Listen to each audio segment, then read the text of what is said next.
stronger.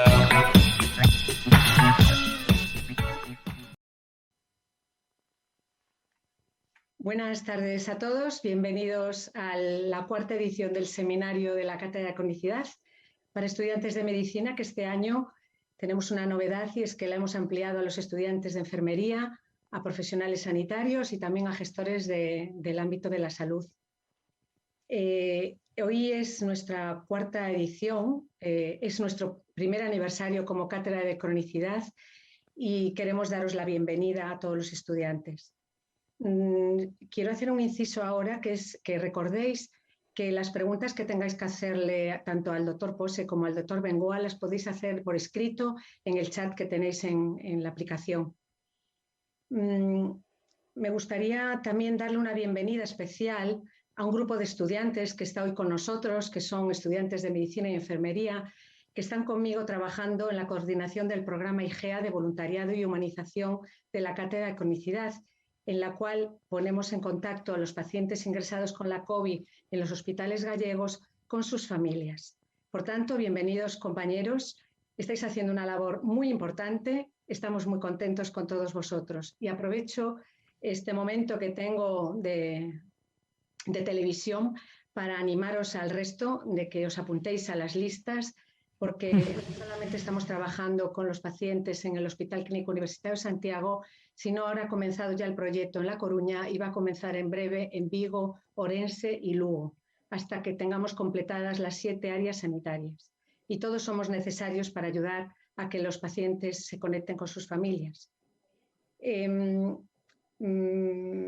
Deciros también que para nosotros el programa IGEA ha sido de una gran satisfacción, como la que yo hoy siento de formar parte de este cartel con el doctor Rafael Bengoa y el doctor Pose. Bueno, y esta misma satisfacción que siento, pues quisiera cederle el honor de presentar a nuestro profesor Rafael Bengoa, asesor técnico de la Cátedra de Cronicidad, que va a darnos hoy la clase magistral, como todas las ediciones de los seminarios de la Cátedra de Cronicidad. Doctor Pose. Buenas tardes, bienvenidos a todos.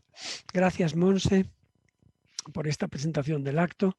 A mí me gustaría pues presentar entonces a Rafa Bengoa. Rafa, tengo que decir que nunca le gusta que lo presente como me gustaría a mí, es diciendo todo lo que ha hecho y todo lo que sigue haciendo, pero bueno, siempre me corta y por lo tanto voy a hacerlo de forma muy resumida. Decir que Rafa Bengoa, que sin duda ya conocéis de nombre y muchos ya también de haberlo visto en muchas ocasiones, es un experto a nivel internacional en salud pública, es experto también en gestión de cronicidad, ha trabajado pues más de 14 años en la OMS dirigiendo programas de diferentes, con diferentes objetivos. Pero sobre todo, y esto es muy importante, es un gran comunicador, es un gran profesor y es una gran persona además.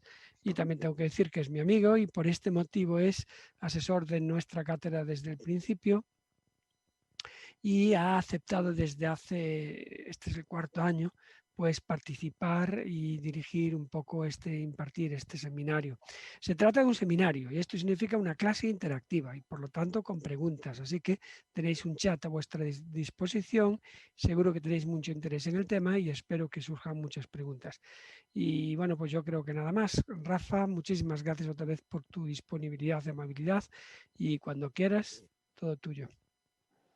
Muy bien, pues muchas gracias a Monse y Antonio, a los dos. Buenas tardes. Voy a compartir pantalla un segundito. Entonces, a ver, hemos llamado esto, como veis, I Harder, Better, Faster and Stronger, en honor a Daft Punk, que es un grupo que muchos de vosotros no conocéis porque ya no es tan mayor como yo, pero es un grupo que ya lleva los últimos 20 años haciendo música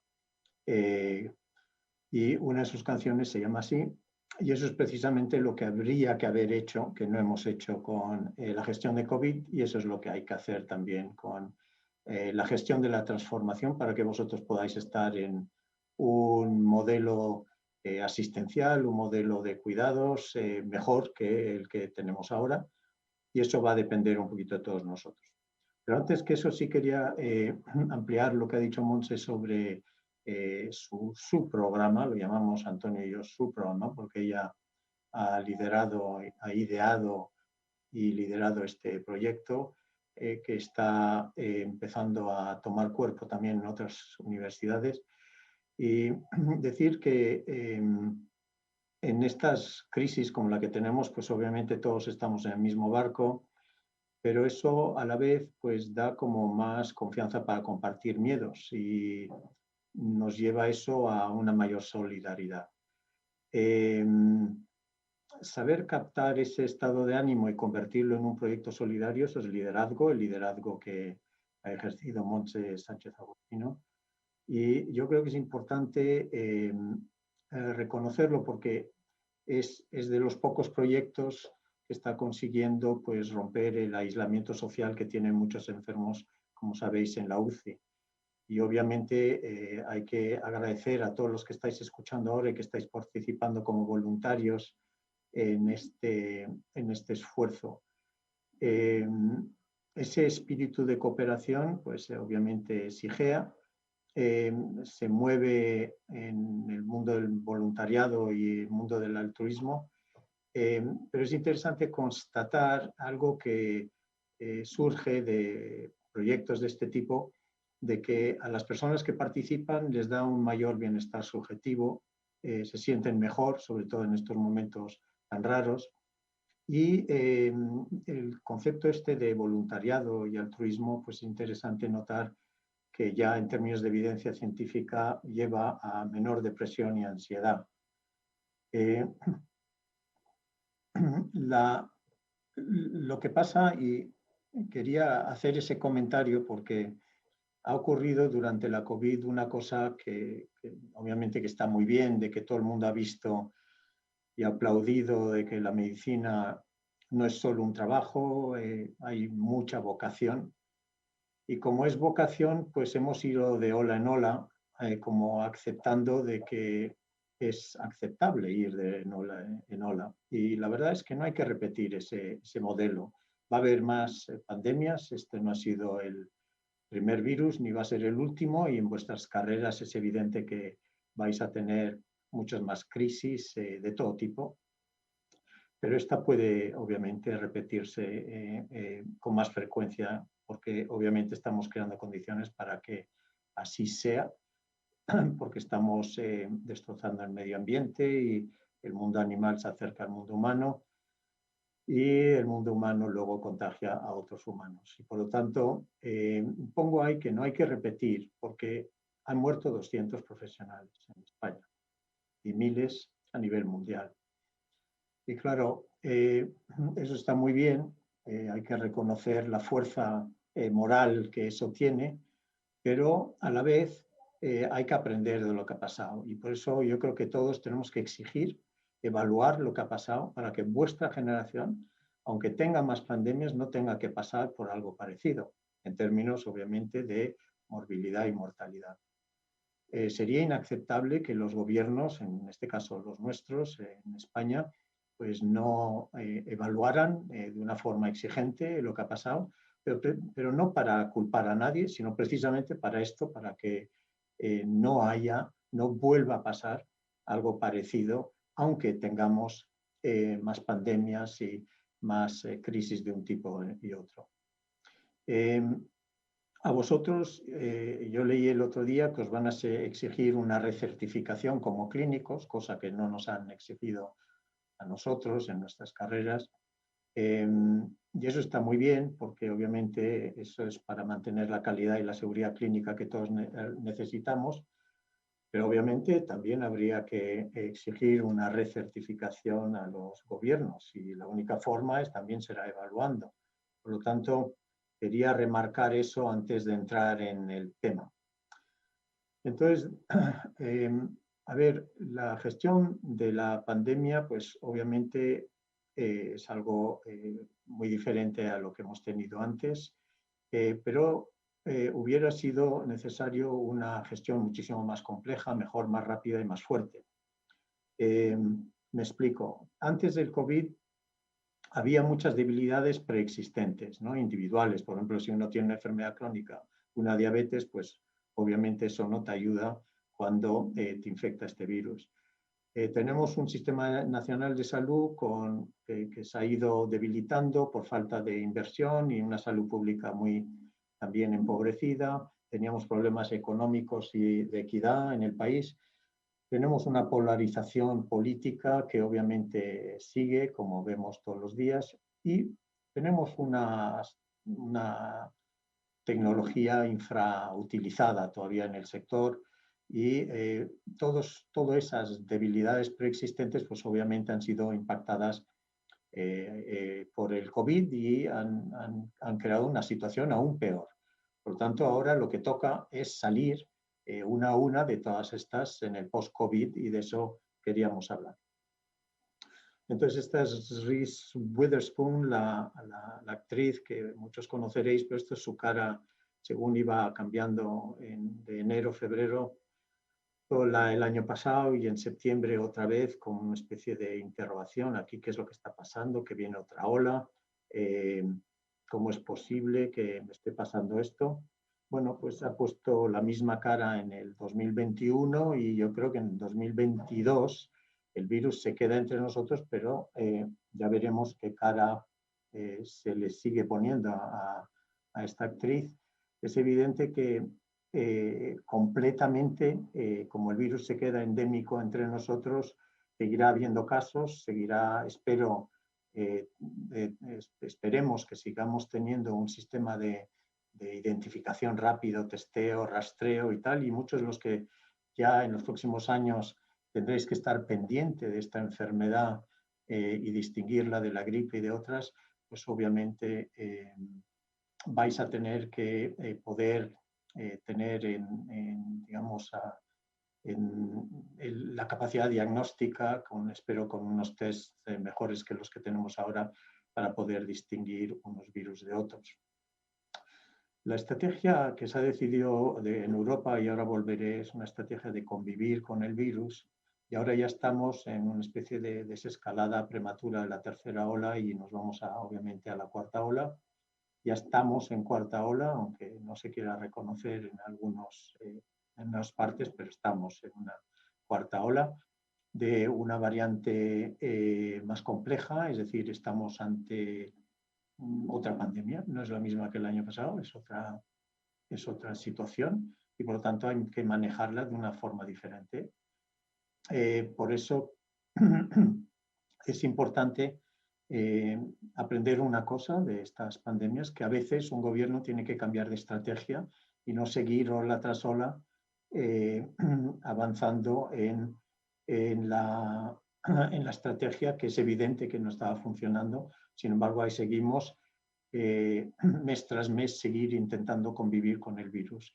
Cuando podríamos haber elegido otras estrategias, obviamente no la de Estados Unidos y de Brasil, que se llama, si queremos, rendirse al virus, es básicamente buscar una inmunidad de rebaño natural. Espero que nunca estéis en una situación en la que algún directivo o algún político decida estar en esa situación. En Europa, como podéis ver, hemos seguido intentando convivir con el virus. En Europa y América Latina eso es lo que se ha intentado hacer. Y eso pues te lleva a abrir, cerrar, testear, rastrear más o menos bien o mal, hacer un seguimiento light y volver a abrir, etc. Y luego está lo que ha hecho Oriente, que siguiendo la canción, pues es más difícil, mejor, más rápido y más fuerte, pero era suprimir el virus. Sabiendo que no lo van a suprimir del todo, pero simplemente al ir más rápido y más fuerte, uno suprime mejor en la situación en la que están. Y es interesante notar que todos esos países ahora tienen más crecimiento económico, no solo un mejor control del virus. Fijaros que esos países están ahí arriba: Japón, Singapur, Corea del Sur, China, Nueva Zelanda, Australia, etc. Todos estos países decidieron tomar una decisión muy, muy fácil, que yo creo que espero que en la próxima pandemia podamos adoptar también en nuestro país, si es que se parece a este virus, y que es sacrificar la economía para salvar vidas. En cambio, aquellos países que han sacrificado vidas para salvar la economía, que podéis ver ahí, Bélgica, Perú, España, Reino Unido, Italia, Chile, etcétera, pues digamos era una opción de trabajo, está bien en términos epidemiológicos, pero obviamente eso está bien cuando va a durar poco una epidemia. Cuando ya empiezan a aparecer variantes, pues uno tiene que poder cambiar de estrategia. Y simplemente es para aquellos que igual os dediquéis a las enfermedades infecciosas, a la epidemiología, a la salud pública y a la medicina en general. Simplemente es muy importante saber en la siguiente pandemia, en la siguiente epidemia, en la siguiente crisis, en qué estrategia está eligiendo vuestro país, porque esto no se ha hecho explícito, como sabéis, en el nuestro. Ahí podéis ver el impacto. Fijaros arriba, Portugal, España, Estados Unidos, Reino Unido, Francia, Suecia, y todas estas curvas para arriba y para abajo de intentar convivir con el virus. Y abajo, Singapur, Nueva Zelanda, Australia, Corea del Sur, etcétera, donde ya podéis ver que nunca ha subido mucho y ahora todas sus economías están creciendo. Por cierto, muchos de ellos también dependen del turismo y ahora les va mucho mejor. Entonces, ¿qué es lo que ha pasado aquí? Bueno, vosotros algunos habréis visto y quizá o lo vais a ver, lo que es algo que vais a ver en la clínica, porque es un concepto que se usa bastante en seguridad clínica, que es algo que ideó James Reason hace ya muchísimos años, que es el queso suizo, que dice que cuando en un hospital un paciente va pasando por urgencias, por medicina, por cirugía, por distintas camas, etcétera, distintas pruebas que se le van haciendo, pues pueden ir ocurriendo cosas hasta que al final pasan distintos agujeros y en ninguno de esos agujeros se detiene el problema, que puede ser, pues no sé, una mala medicación o puede ser una intervención equivocada, etcétera, y al final, pues en seguridad clínica, pues hay un evento adverso muy negativo. Esto lo que hemos hecho es elevarlo al ámbito del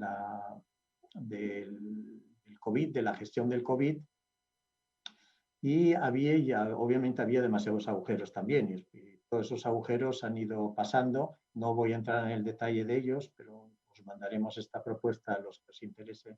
Pero básicamente tenemos, yo creo, sabemos todos que tenemos un buen sistema de agudos, pero seguimos teniendo un sistema muy, muy fragmentado y silos. Y eso obviamente, al no tener una continuidad de servicios entre servicios sociales y sanitarios y dentro de los sanitarios entre primaria y hospitalaria con suficientes garantías, pues van ocurriendo cosas en relación al virus. Eso nos ha llevado en España pasando a 90.000 muertos. Y yo creo que es importante saber que ahora vamos a tener que cerrar todos estos agujeros, y no hay que cerrarlos solo para la gestión de virus, sino hay que cerrarlos para todo tipo de enfermedades que tenemos entre medios. Entonces, eso era el virus, pero el resto de la gestión que vais a tener que manejar como clínicos, enfermeros, etcétera, en vuestras vidas, pues va a ser más difícil, va a ser mejor en términos de calidad de lo que hemos hecho nosotros, va a tener que ser muchísimo más rápido y va a tener que ser más fuerte. Entonces, quería comentar con vosotros qué quiere decir eso en el sector de la transformación del sector. Por una razón, sobre todo, que vosotros tenéis que participar como clínicos, en no solo ser excelentes clínicos, sino en cambiar el modelo asistencial. Porque es más importante que lo cambie la enfermería y la medicina y las personas que están ejerciendo su tarea con los pacientes y los propios pacientes. Es mejor que sea ese nivel, que se busquen soluciones y no intentar buscar soluciones a otros niveles de gestión que están muy, muy lejos de lo que ocurre en la práctica clínica. Y entonces, como sabéis, pues esta persona, y muchas no son necesariamente mayores, como sabéis, hay mucha gente joven con dependencias y con muchísimos problemas de cronicidad, pues esta persona pues ve a todo un abanico de personas, a veces a domicilio, pero a veces en consultas externas, en el hospital, ingresada en una cama, pero casi siempre recibe un modelo asistencial que no ofrece continuidad y mucha fragmentación. Y nosotros pensamos que esa persona consigue integrar todo eso. Y esas personas lo que nos están diciendo desde hace años es que no consiguen integrar nada. Entonces acaban, por ejemplo, con un montón de medicamentos que les han ido cayendo de todas estas personas y al final pues hay algunas personas mayores tomando pues, hasta 15 o 20 medicamentos que no les hacen falta. Y eso se podría evitar con, obviamente, mayor coordinación. Entonces, el modelo asistencial no sirve a la cronicidad de esta persona y a las personas que tienen enfermedades crónicas, que son casi todas. Acordaros que el 40% de la población española tiene por lo menos una enfermedad crónica y un tercio de ese 40% tiene 2 o 3. Entonces les ofrecemos pues silos, esto ocurre en atención primaria, luego vete al especialista, vete a consultas externas, etc. Entonces, en esa fragmentación, pues lo que está ocurriendo es que estamos aprendiendo a intentar desarrollar una trayectoria integrada, el pathway que habréis leído en muchas de vuestras lecturas, pero es evidente que poco a poco tenemos que empezar a diseñar una trayectoria integrada para los pacientes de cualquier patología, que sea infecciosa o no infecciosa, etc. Y tenemos que montar un sistema de salud que permita esa continuidad de cuidados. En estos momentos no existe, hay excepciones, pero no está generalizado en absoluto. Y depende mucho de vosotros y de todos nosotros que seguimos intentando influir en el sector, avanzar en esa dirección. Fijaros incluso que en términos de salud pública los factores de riesgo que se han intentado integrar en los últimos, atacar en los últimos 20, 25 años, pues no se ha logrado. Es decir, el modelo actual no ha podido controlar esos factores de riesgo. Podéis ver ahí que todo lo que es la obesidad, la diabetes, los factores de riesgo estándares que nos llevan hacia la cronicidad, pues no están siendo controlados en el sistema. Y es porque tenemos un sistema que sigue siendo reactivo, venir a verme cuando estáis enfermos, te reparo, pero te vuelvo a mandar a la situación que te provocaba esas enfermedades. Y por lo tanto, como no intervengo sobre la situación que te provoca esas enfermedades, pues vuelves a verme dentro de un año o dos con tu diabetes aún más complicada, etc. Entonces, como podéis ver, es un modelo no solo en silos, que no ofrece continuidad de cuidados cuando ya está con nosotros, sino que ni siquiera consigue prevenir lo que necesitamos prevenir. Y eso es el reto que tenemos todos en la próxima década, tanto romper los silos como ir a por este es un modelo que consigue prevenir mucho más. Entonces, vosotros como profesionales, pues por mucho que estudiéis, y obviamente no os estoy diciendo que no estudiéis más, pero básicamente el problema está en que el modelo asistencial, ese de no prevención, ese modelo de no continuidad de cuidados, pues nos permite optimizar toda la medicina que sabéis. Y eso es un poco triste, ¿no? Estar teniendo gente con ganas y con un montón de conocimiento en la cabeza, pero que es el modelo organizativo que no le permite avanzar. ¿Por qué? Porque trabajamos en silos y eso es malo para los pacientes, los profesionales y para la sostenibilidad del sistema. Vuelvo al queso suizo. Podéis ver, por lo tanto, qué es lo que hay que hacer. Entonces hay que hacer algo, obviamente, un sistema nacional de salud mejor, más rápido, más fuerte y más complejo. Y eso supone, en los próximos años, asegurar que tenemos una organización integrada que rompe los silos entre atención primaria hospitalaria y también con lo social. Eso supone poder gestionar en ese modelo organizativo mejor la cronicidad que tenemos encima. Habrá una conexión digital que nos permitirá ir más rápido, obviamente, una conexión digital con los pacientes, también más rápido, más prevención, y una conexión clínica digital que obviamente en Galicia en parte ya tenéis, y en ese sentido Galicia se está moviendo muy, muy bien. Pero obviamente todas estas herramientas nos tienen que servir para prevenir mejor y por lo tanto ir cerrando todos los agujeros que tiene nuestro sistema de salud. Entonces las megatendencias que vais a ver en la próxima década es la gestión de la cronicidad, es decir, que uno quiera o no quiera, eso es lo que toca hacer en medicina hoy. Es verdad que se va a seguir habiendo accidentes y gente con un infarto y gente con una infección aguda, pero eso va a ser mucho menos frecuente que, obviamente, la cronicidad de todos los días. Para eso necesitamos seguir tendiendo, como otros, a la integración asistencial y de calidad. Y desde la semana pasada, para que sepáis, aquellos que conocéis el sistema inglés, en Inglaterra ya formalmente se llama ICS, Integrated Care Systems, que está integrada a la atención primaria y hospitalaria de forma formal. Yo sé que en Galicia hay EOXIS y ahora áreas integradas, sistemas integrados, y en Euskadi hay OSIS, etcétera, pero lo que es importante es que en estas organizaciones todavía no hemos logrado una auténtica integración asistencial. Los ingleses tampoco, pero se están moviendo ya legalmente para obligar a que eso ocurra. Lo digital nos va a permitir más rápido y vamos a ser más fuertes si trabajamos la prevención de otra forma.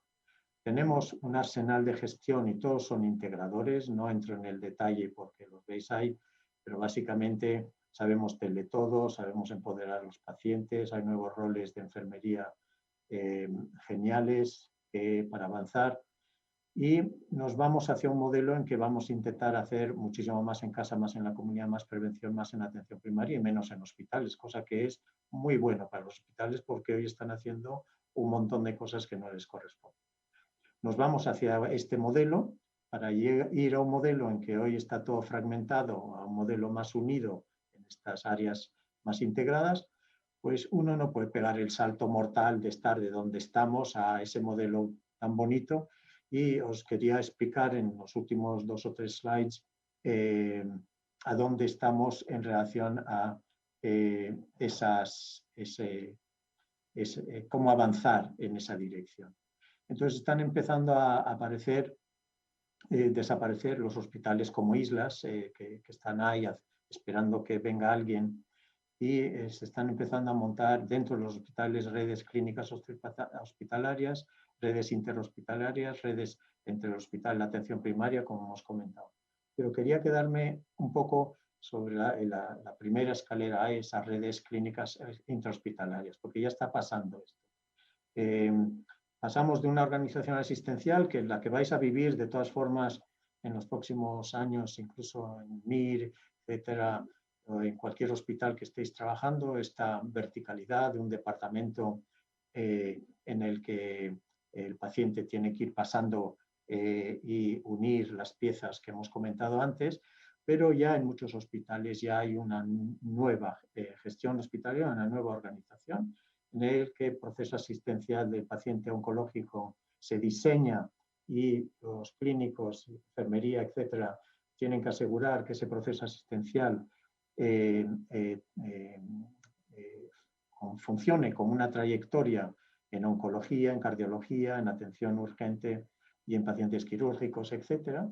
Y eso exige, obviamente, una cosa que igual pues, no habéis trabajado suficiente en la carrera, es posible que sí, pero el modelo futuro os va a exigir algo que a nosotros no nos ha exigido tanto, que es colaborar muchísimo más entre las distintas áreas verticales, comunicar, dialogar mucho más entre unos y otros, trabajar en equipo y un liderazgo clínico entre ellos. Esto se ha puesto oscuro porque es un edificio de estos inteligentes y es tan inteligente que se han apagado todas las luces. Más horizontal, por lo tanto, más trabajo en equipo. Entonces, ¿qué quiere decir esto? Que ya habéis oído muchas veces que hay que trabajar más en equipo. Bueno, en vuestro caso va a haber una obligación de trabajar en equipo porque los hospitales van a querer que esas trayectorias ocurran, esas trayectorias horizontales. Y si os fijáis, esto es algo ya de hace unos años, pero básicamente en un hospital tipo solo trabajando un 5% más en trabajo en equipo, no es cirugía, no es un medicamento, no es una intervención sofisticada tecnológica, es solo trabajar en equipo. Pues solo trabajar en un hospital tipo un 5% más, un hospital medio evita 40 muertos al año. ¿Y eso qué quiere decir? Imaginaros si ese hospital consigue trabajar en equipo un 10, un 15, un 20% más, ¿sí? Según va avanzando. Entonces, por último, ¿dónde obviamente encajáis vosotros como futuros médicos y enfermeros? Pues el mayor integrador de todo este arsenal son los propios clínicos. Hay que hacer varias cosas que es necesario empezar a introducir y que ya existen en esos hospitales que he comentado. Existen ya estructuras de gobernanza diferentes para asegurar que haya trabajo colaborativo entre los distintos servicios. En España se está dando, nosotros ya estamos en 4 o 5 hospitales avanzando en esa dirección. En España es perfectamente posible hacer eso, incluso más que en otros países. Y simplemente deciros que el Karolinska en Suecia, Geisinger en Estados Unidos, Kaiser también en Estados Unidos y varios en España ya están en ese modelo y avanzando en ese modelo en distintas enfermedades. Y por fin, simplemente comentaros que eso es muy interesante, que esa actividad colaborativa con una visión acordada, con unos objetivos exigentes, con una claridad de roles, liderazgo más optimista y cohesivo y con un apoyo mutuo y mucha comunicación efectiva es lo que ha ocurrido en COVID. Los médicos, la enfermería, todos los trabajadores en los hospitales durante el COVID lo que han hecho es trabajar en equipo. Ahora lo que toca, obviamente, es mantener eso vivo en el post-COVID, porque ya no va a ser tan voluntario porque eso es lo que hay que hacer con una enfermedad, sino que se va a exigir y nos tenemos que autoexigir eso desde el mundo de la gestión y desde el mundo de la medicina. Gracias a todos. Bueno, muchísimas gracias, profesor Bengoa, por sus palabras. Una excelente clase magistral que esperamos que nuestros estudiantes de medicina y enfermería hayan tomado buena cuenta porque es lo que les espera a futuro. Y ahora vamos a dar paso al chat de preguntas, que lo tengo aquí. Aún se ha animado poco la gente. Aprovecho la ocasión que tengo el micro en animarles a que hagan alguna más, ¿de acuerdo? Voy a empezar por una pregunta de Marta Míguez Bello. Luego también intercalaré alguna que tengo yo pensado hacer porque se me han ocurrido dos, una para cada uno de ustedes. Pero vamos a empezar con la de los estudiantes. Marta Míguez Bello nos pregunta que en qué lugar estaría la educación sanitaria de la población. Profesor Bengoa. Muy bien. Bueno, la educación sanitaria hasta el momento no ha funcionado muy bien. Y por eso he comentado de que los factores de riesgo todavía están demasiado presentes entre nosotros. Todos los factores de riesgo que nos llevan a cáncer cardiovascular, diabetes, son las 4 o 5 cosas que nos matan. Entonces, la idea central es que la educación sanitaria en sí no ha funcionado no por la culpa de educación sanitaria, sino porque el entorno en el que esa persona vuelve luego no acompaña. Entonces, hace falta jugar con lo que se llama determinantes de la salud, en el que si una persona viene a un médico con una diabetes y uno le devuelve a un entorno de de comida basura y comportamiento no ejercicio y todo el entorno ese, pues es evidente que el entorno le condiciona más que la educación sanitaria.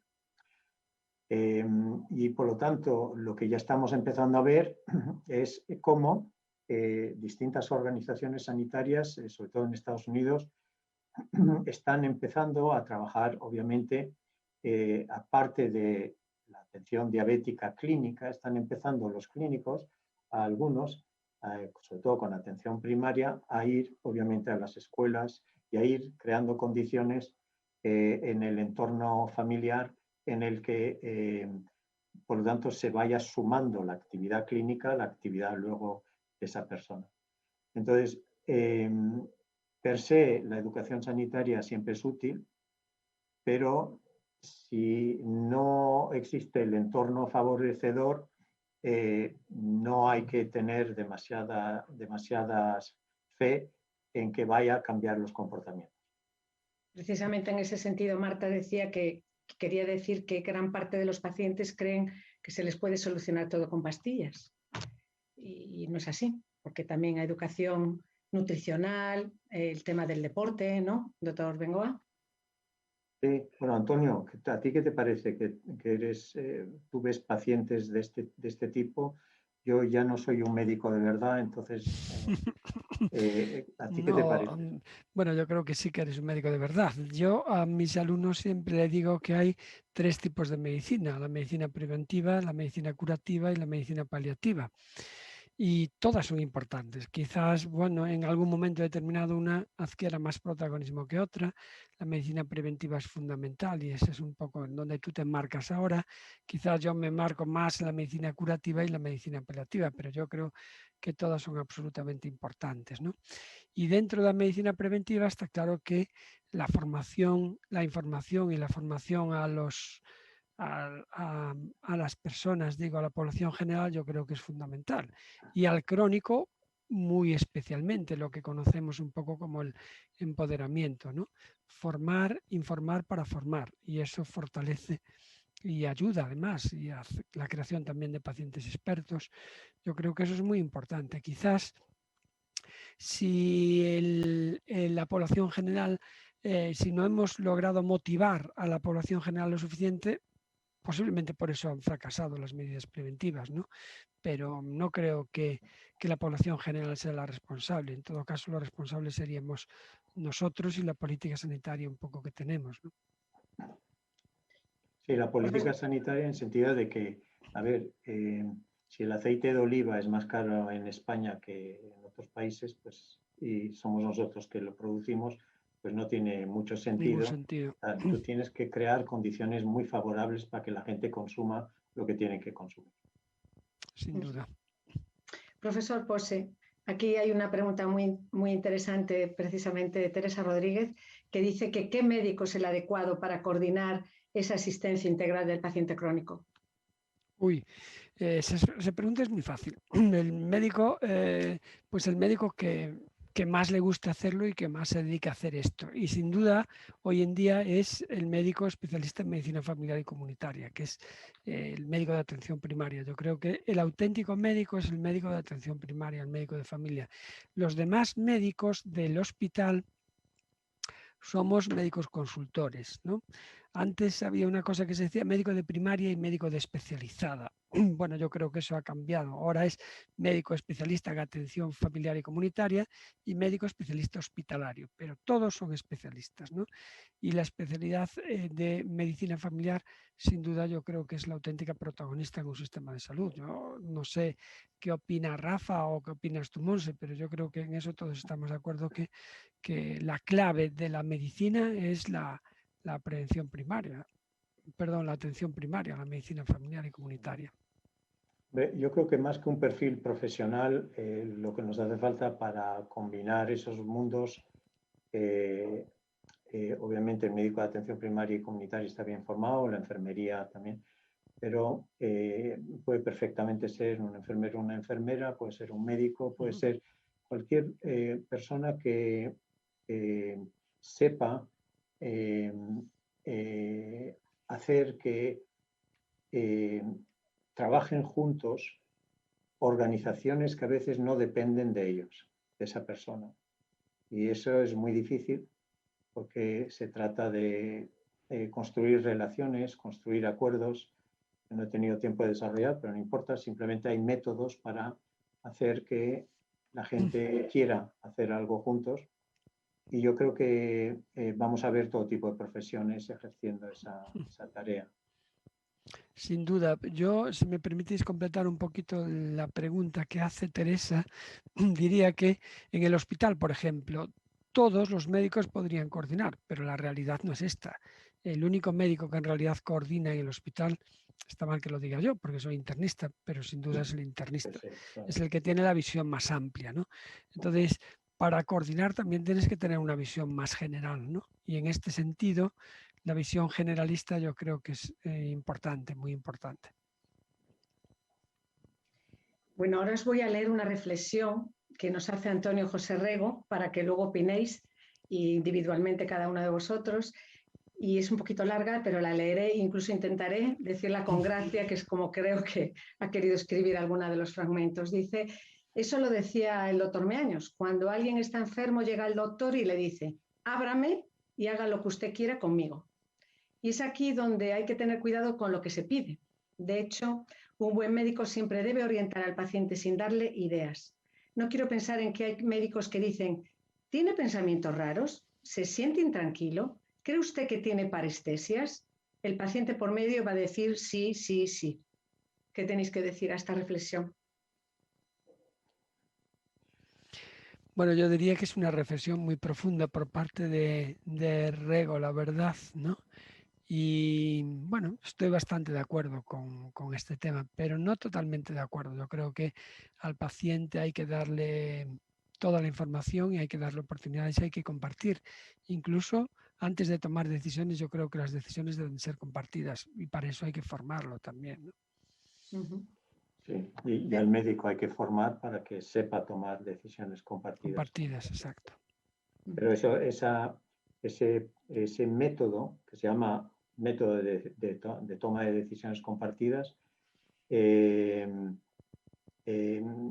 ya se está dando en muchas facultades, se está dando en muchos, para que los médicos no sobredirijan la decisión final.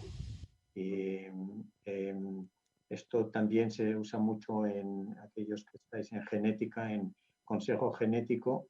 Se usa mucho porque el consejo genético no debe determinar cuál es la decisión final que se esté tomando por una pareja o por lo que sea. Y entonces ahí hay que ir creando una situación de información. Y esto es una técnica que hay que aprender como clínicos, que yo desde luego no la aprendí, que la toma de decisión compartida en algunos hospitales es obligatoria en Estados Unidos. No permiten que no se tomen decisiones compartidas. Y además, como nosotros decimos en la cátedra de cronicidad, cada vez, y estos estudiantes se van a encontrar cuando sean profesionales sanitarios con pacientes activos, ¿no? Lo que también otros denominan pacientes expertos. Y por tanto, pues la relación entre ambos ya no ha de ser la que era, en la que el médico es el que sabe, el que dice, no. Va a haber personas que están muy preparadas, que saben mucho de su enfermedad, tanto como el médico, o incluso a veces más, porque, bueno, pues es que lo llevan dentro, porque tienen un hijo que lo tiene, además también pueden ser profesionales médicos a la vez.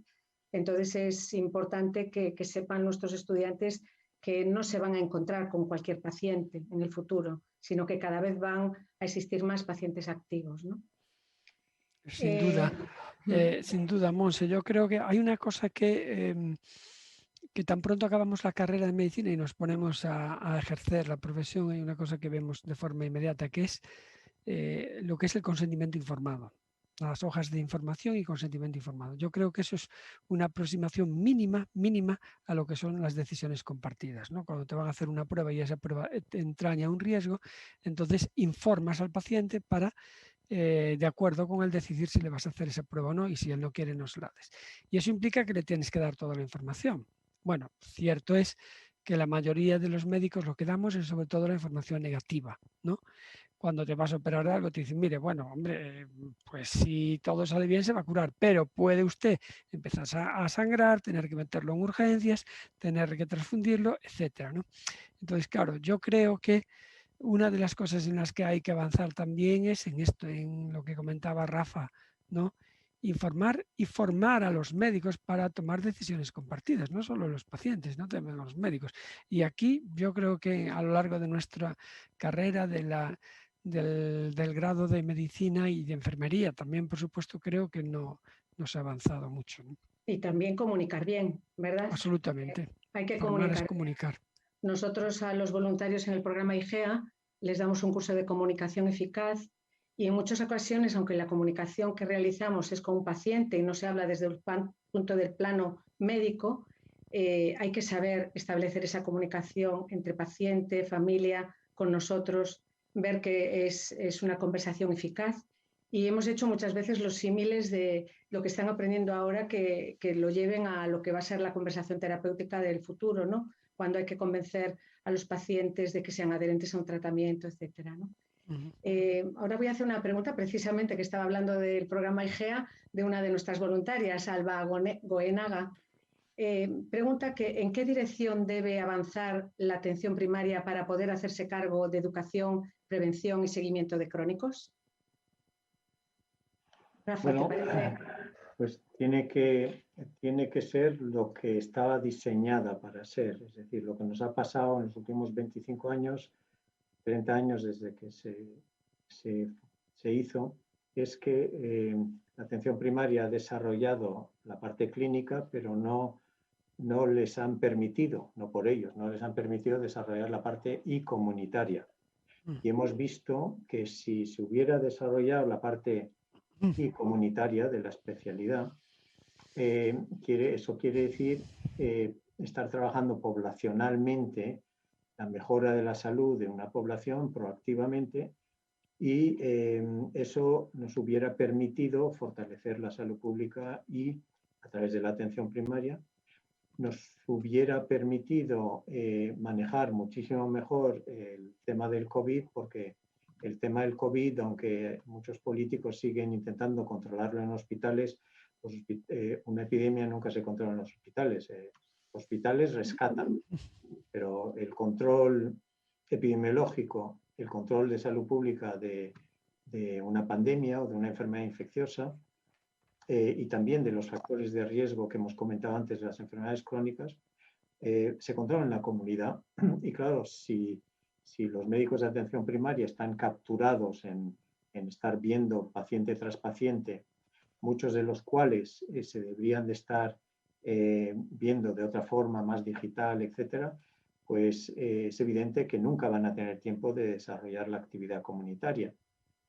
Entonces, yo creo que tienen que pasar dos cosas.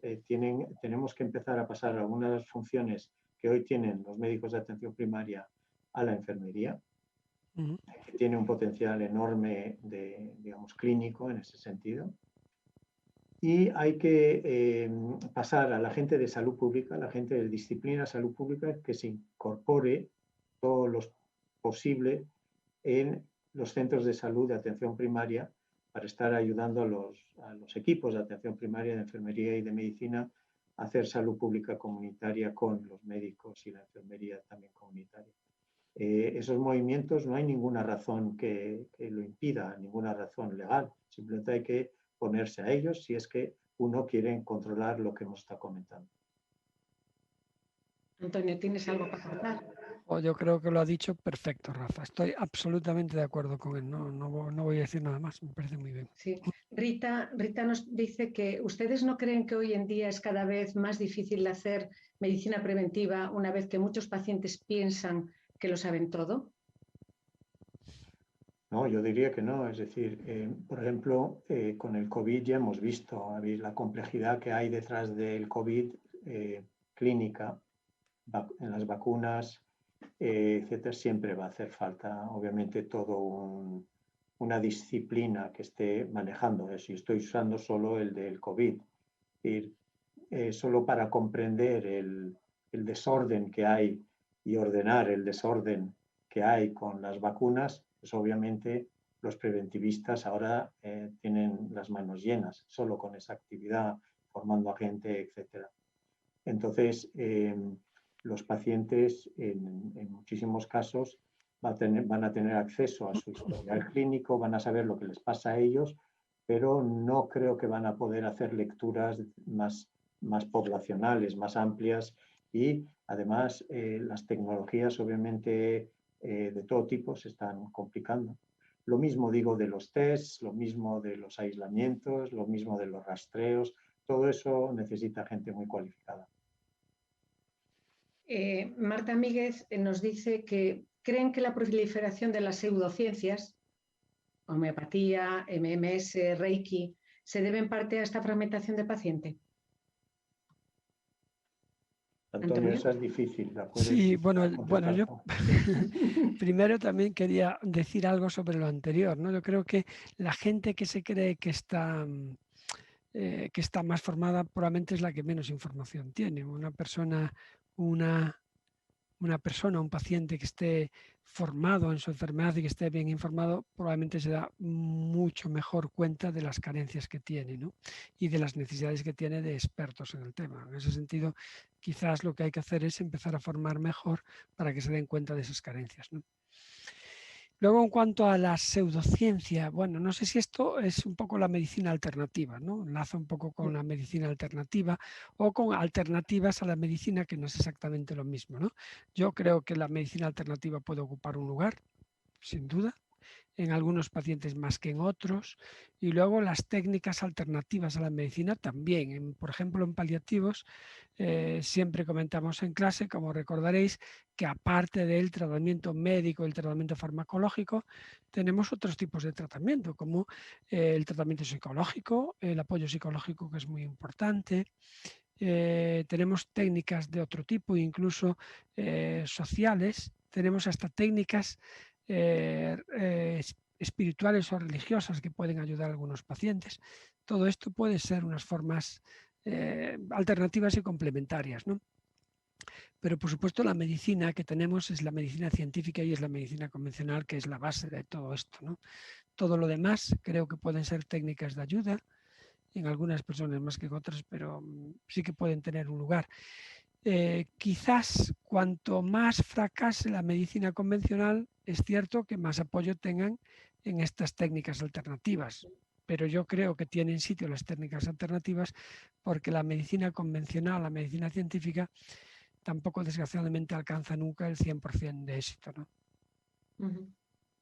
Pablo Balado dice que teniendo en cuenta ese modelo sanitario que se busca, basado en la atención integral del paciente y no tanto en solucionar cada una de sus patologías por separado, ¿creen que esto debería haberse reflejado en la formación de los futuros médicos especialistas de alguna manera en concreto? Por ejemplo, con un periodo de formación en alguno de los bloques de atención integral que se proponen. Sí, bueno, nosotros hemos visto que cuando a los médicos, incluso ya muy, llamémosle verticales, que llevan 20 años ejerciendo en su micromundo y haciendo una actividad muy concreta a un paciente, a esas personas cuando se les reúne alrededor de la mesa y se empiezan a conocer y lo planteamos como un método de trabajo en equipo, la primera cosa que les decimos es hemos mirado los últimos 100 pacientes que han pasado por este servicio, poniendo, yo que sé, cáncer de mama. Y hemos visto que ustedes hacen cada uno muy bien su tarea, pero fijaros lo que ocurre y qué es lo que opina el paciente cuando le preguntamos. Por ejemplo, doy un ejemplo. A una mujer se le puede hacer una prueba, una mamografía, y luego tiene que esperar muchos días para saber el resultado. Y luego cuando le dan el resultado, luego tiene que esperar también muchísimos días para que le intervengan. Y las pacientes en ese momento lo que dicen es que es inaceptable que yo tenga que esperar 35 días entre diagnóstico y tratamiento. En cambio, los médicos, si no los reúnes y les pones la voz del paciente, se dan cuenta de eso, saben que es mejorable, pero entonces lo que hacemos es, les decimos, bueno, aquí estáis todos alrededor de la mesa, todos los que habéis participado en el diagnóstico, tratamiento y seguimiento de esta mujer. Si ese es el patrón de comportamiento, ¿cómo lo podemos mejorar? Y ellos mismos empiezan a dar miles de mejoras y en muchos hospitales ha bajado de 35 a 15 días. Pero claro, si no abres la discusión y dejas el modelo de silos activa o vertical y no introduces una conversación entre ellos, no se encuentran esas soluciones. Mariana Cabaleiro pregunta, ¿se podría tratar de aprovechar estructuras que ya están articuladas, como son las asociaciones de pacientes crónicos, en el proceso de atención integral del paciente crónico, coordinándolo todo desde atención primaria? Antonio, Sí, ¿qué opinas? Bueno, y Rafa también. Sí, Esto está muy relacionado con mucho de lo que es parte del modelo asistencial que tú preconizas, Rafa, precisamente, en tener en cuenta al paciente. Sí, a ver, yo lo que creo es que de momento la sociedad civil no se le está permitiendo entrar a participar. Las distintas asociaciones de pacientes, crónicos o no, intentan todos decir y llamar la atención con el día de esa enfermedad, luego ya el día siguiente es el día de otra enfermedad y el impacto que están teniendo no es muy alto. Entonces, yo creo, y de ahí la cátedra de cronicidad en ese sentido es muy importante y el propio proyecto de IGEA se pueden concebir como proyectos de sociedad civil. Es decir, en lugar de que sea el sistema formal que decide una cosa, el sistema formal clínico, o que sea la administración que dice esto se hace así o asado, la sociedad civil debería de ser la tercera pata en poder participar en la planificación de las cosas. Y de momento, pues no se les deja entrar en participar en esas mesas de planificación. Y por lo tanto, yo creo que vamos a ver más y más ejemplos de participación de la sociedad civil. Fijaros que con el COVID hemos tenido que contar con la sociedad civil, encerrarlos todos en casa, poner distanciamiento social, usar mascarillas, poneros una vacuna. Todo eso es pedir a la sociedad civil una actividad para controlar una cosa. Y luego cuando se acabe, ya vamos a decir, bueno, no, ya no os queremos. No, tenemos que volver a abrir esas conversaciones con la sociedad civil que hemos visto que es madura y que puede tomar forma organizada en asociaciones. Bueno, yo estoy totalmente de acuerdo. Creo que en este momento, por lo menos, la mayoría de los representantes de asociaciones de pacientes están más como meros espectadores, ¿no? En todo caso, que tienen voz, pero que no tienen voto en decisiones, ¿no? Y que muchas veces se le presentan proyectos que ya están desarrollados simplemente para conseguir el visto bueno y con pequeños matices, ¿no? Y quizás debía de ser al revés, debían empezar desde un principio y partir de la base. Pasa un poco como lo que decía Rafa de las decisiones o los cambios que deben de partir de abajo arriba, y aquí un poquito también. Los pacientes pues conocen muy bien las enfermedades, sobre todo los crónicos, están formados y quizás debíamos de escuchar desde el principio sus propuestas para llegar a construir procesos integrados de asistencia, ¿no? Nos queda nada más que un minuto para terminar. La cátedra de cronicidad se caracteriza por decir que termina a 1 hora, pero yo voy a pedirle un esfuerzo a los profesores Bengoa y Pose para dar contestación a estas 2 últimas preguntas, y aunque el cierre se alargue un poquito más, porque considero que son muy interesantes. Y son las 2 últimas, ¿de acuerdo? María Cabaleiro dice que sí. No, perdón, la de María Cabaleiro ya la he leído. Uriela García Rico dice, perdona Uriela, la voy a traducir al castellano porque el doctor Bengoa, aunque es trilingüe y casi políglota, y dice bastante bien el gallego, porque en la televisión gallega lo entrevistan en gallego y no le hacen traducción simultánea, yo se la voy a hacer si me permites, ¿vale? Comenta Uriela que comentaron bastante lo del paradigma hospitalario, pero ¿qué pasa con los centros de salud? ¿Qué medidas se están tomando para reforzar la oferta asistencial de estos centros y la calidad y el tiempo por paciente? Y dice también que a menudo los pacientes con poca movilidad se ven obligados a ir a innumerables consultas externas en los hospitales que les quedan muy lejos y a los que, lógicamente, tienen dificultades para llegar. Y si os parece, leo también la siguiente, ¿de acuerdo? Porque tienen que ver todas con paciente y es interesante. Y dice Hugo Queijeiro que, volviendo al tema de la información al paciente, en un momento como el actual, donde los avances sanitarios, por ejemplo las vacunas, son casi diarios y la información que recibe la población, la mayoría no formada en el ámbito sanitario, es continua, mucha y a veces contradictoria por la propia evolución de las investigaciones, ¿es tan importante seguir dando tanta información al paciente o mejor seleccionarla? ¿Quieres contestar? Antonio. Bueno, yo creo que lo que comenta Uriela posiblemente tiene que ver con déficits en el sistema, ¿no?, que estamos comentando. Bien, el sistema tiene problemas y tiene déficits y tiene carencias que se aprecian tanto en atención primaria, o sea, en el medio extrahospitalario como en el medio hospitalario, sin lugar a dudas. Y esto es uno de los problemas que tiene el sistema que tendremos que cambiar, ¿no? Y más cuando lo reflejamos y estamos hablando de cronicidad. Con respecto a la información que le damos a los pacientes, bueno, graduar la información.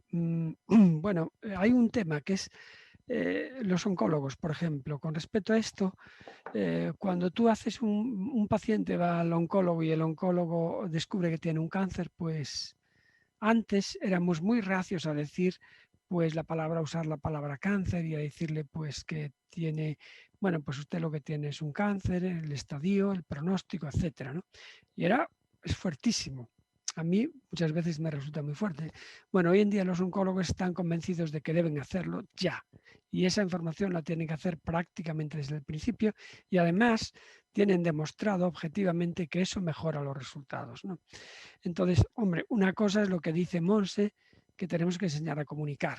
O sea, lo que no puedes echarle a alguien un jarro de agua fría, por lo menos échale un jarro de agua, pero que esté un poquito templada, ¿no? Más que nada porque si no, pues va lógicamente a sufrir mucho. Entonces tienes que hacerlo de una forma un poquito consciente del daño que estás haciendo. Pero yo creo que hay que informar, yo creo que la información es muy importante y dosificarla con un riesgo. Si pretendes dosificar, lo que vas a hacer es sesgar para lo que a ti realmente te interesa que sepa el paciente. El paciente posiblemente debería de saberlo todo, ¿no? Yo, en relación a la atención primaria, 30-35% en distintos estudios de la actividad que viene a atención primaria se puede solucionar por otras vías digitales, teléfono, etc. Por lo tanto, nos vamos derechos a esa situación y eso permitirá liberar parte de los recursos humanos. Eso no quiere decir que no hay que añadir más recursos en la atención primaria, en enfermería y en medicina, pero lo digital va a ser parte de la solución. Sobre las vacunas y el desorden y la información, pues yo creo que si hay algo que hemos aprendido es que en la siguiente pandemia o en la siguiente crisis, que puede ser de otro tipo, hace falta tener un único centro de información, que puede ser la OMS o lo que se invente, pero no podemos tener 20 fuentes de información diferentes y luego 500 tertulianos diciendo cada uno lo que les dé la gana a la población. La población, la sociedad civil, tiene que tener solo un foco de información y esa tiene que ser muy, muy rápida y también muy eficaz. Pero ahí todavía no estamos. Bueno, pues muchísimas gracias a todos por escucharnos. Yo solamente me quiero despedir de todos vosotros y luego le cederé la palabra a vuestro profesor Antonio Pose y director de la Cátedra de Cronicidad para que cierre este seminario que espero que haya sido del agrado de todos. A mí me gusta la mitología griega. Por el programa nuestro de voluntariado y humanización se llama Igea, que como sabéis es la diosa de la mitología griega de la higiene y de la salud. Y por tanto, siguiendo un poco con la mitología griega, a mí me gustaría deciros dos frases de un filósofo griego, que es Platón, que tienen también que ver con la humanidad y con las personas que también las tenéis que llevar impresos en vuestro carné de identidad cuando estéis como profesionales sanitarios, a los que estamos aquí, los tres que representamos la cátedra de cronicidad, acudiremos a vosotros, ¿no? Porque también nos vamos haciendo mayores y los que son de nuestra quinta se irán jubilando y nos tendréis que atender. Bueno, una de ellas es que el comportamiento humano deriva de 3 fuentes fundamentales, decía Platón, que son el deseo, la emoción y el conocimiento. Yo creo que todos tenéis el deseo y la emoción implícita porque estáis estudiando unas carreras que son dar a los demás y estáis adquiriendo el conocimiento. Por tanto, desearos que os vaya muy bien. Y recordad que decía Platón también que la belleza reside esencialmente en las almas. Y por tanto, ya sabéis dónde está el programa IGEA para que algunos de vosotros os animéis a ayudarnos con los pacientes ingresados por la COVID y sus familias en la comunicación en nuestros hospitales. Y bueno, Antonio, seguramente tienes muchas cosas que decirles ahora en el cierre. También animo también a Rafa Bengoa que si quiere decirles algo en la despedida, pero ya lo dejo en vuestras manos. Adelante, Antonio. Bueno, si quieres decir algo, Rafa, yo le cedo primero la palabra. No, yo ya he dicho demasiado. Bueno, yo creo que lo que has dicho ha estado muy bien, sin duda, sin lugar a duda. Bueno, yo solo despedirme y despedir un poco el acto, ¿no? Bueno, llegamos al final.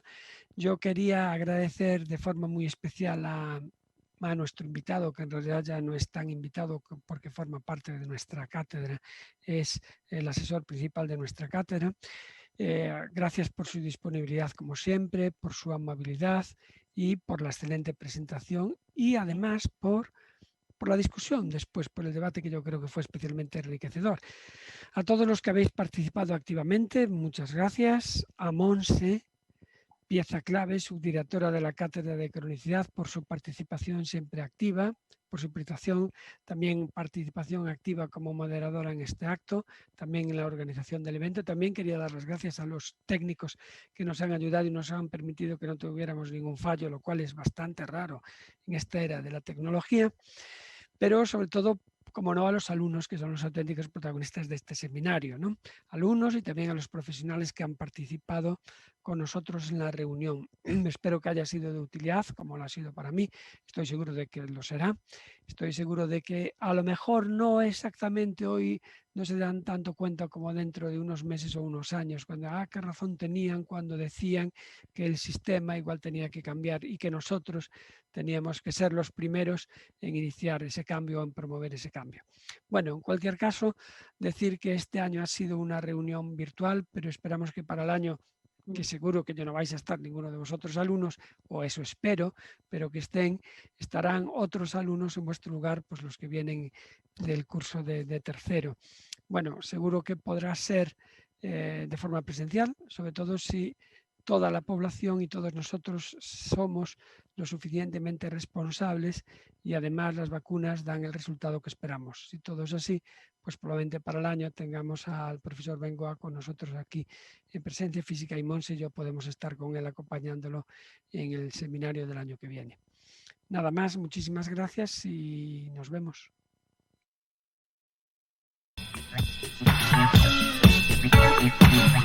Harder, better, faster, stronger.